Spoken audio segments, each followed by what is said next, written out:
రేవంత్ రెడ్డి ఎన్నికలకు ముందు ఇచ్చిన హామీలు అమలు దిశగా అడుగులు వేస్తున్నారు. ప్రస్తుతం ఢిల్లీ పర్యటనలో ఉన్న ఆయన తెలంగాణ అభివృద్ధి విషయంలో ఏమాత్రం అలసత్వం వహించమని స్పష్టం చేశారు.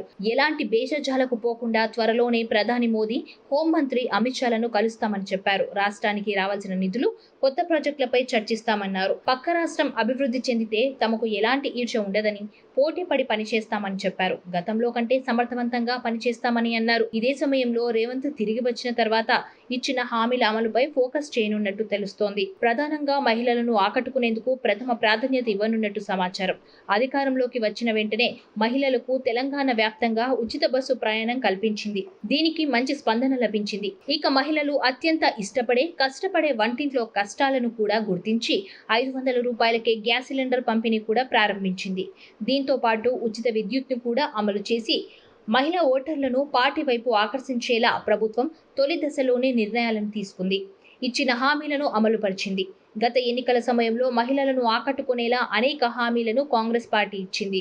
అందులో ఇందిరమ్మ కానుక కింద పెళ్లి కుమార్తెకు 1,00,000 రూపాయలు ఆర్థిక సాయంతో పాటు తులం బంగారాన్ని ఇవ్వనున్నట్లు ప్రకటించింది.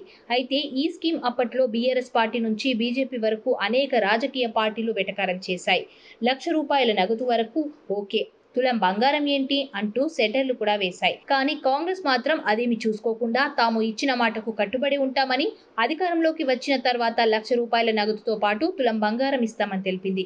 గత బీఆర్ఎస్ ప్రభుత్వంలోనూ కళ్యాణ లక్ష్మి కింద 1,00,000 రూపాయల నగదు ఇచ్చేవారు. అలాగే షాదీ ముబారక్ పథకం కింద ముస్లిం యువతలు వివాహం చేసుకుంటే 1,00,000 రూపాయలు ఇచ్చేవారు. తెల్ల కార్డు ఉన్న వారందరూ ఈ పథకం కింద అర్హులుగా నాటి ప్రభుత్వం నిర్ణయించింది. ఆ మేరకు కళ్యాణ లక్ష్మి, షాదీ ముబారక్ పథకం, బీఆర్ఎస్ పథకం అమలు చేస్తూ వచ్చింది.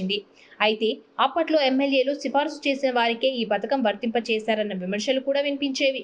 ఎమ్మెల్యేలతో పాటు స్థానిక నేతలు కూడా సిఫార్సు చేయనిదే ఈ పథకం వర్తించేది కాదన్న ఆరోపణలు వినిపించాయి. నిరుపేదలైన వారికి ఎమ్మెల్యేనో, కారు పార్టీ నేత సిఫార్సు చేయకపోతే 1,00,000 రూపాయలు అందేవి కావని, నియోజకవర్గానికి ఇన్ని అని కొంత లిమిట్ పెట్టేవారని కాంగ్రెస్ గతంలో ఆరోపించేది. ఇక ఇప్పుడు అర్హులైన ప్రతి ఒక్కరికి సాయం చేస్తామని కాంగ్రెస్ అంటుంది. దీనికి సంబంధించి విధి విధానాలను ఖరారు చేసి ప్రభుత్వంలోనే పథకం ప్రారంభించే యోచనలో ప్రభుత్వం ఉన్నట్టు తెలుస్తుంది. సబ్స్క్రైబ్ చేయండి.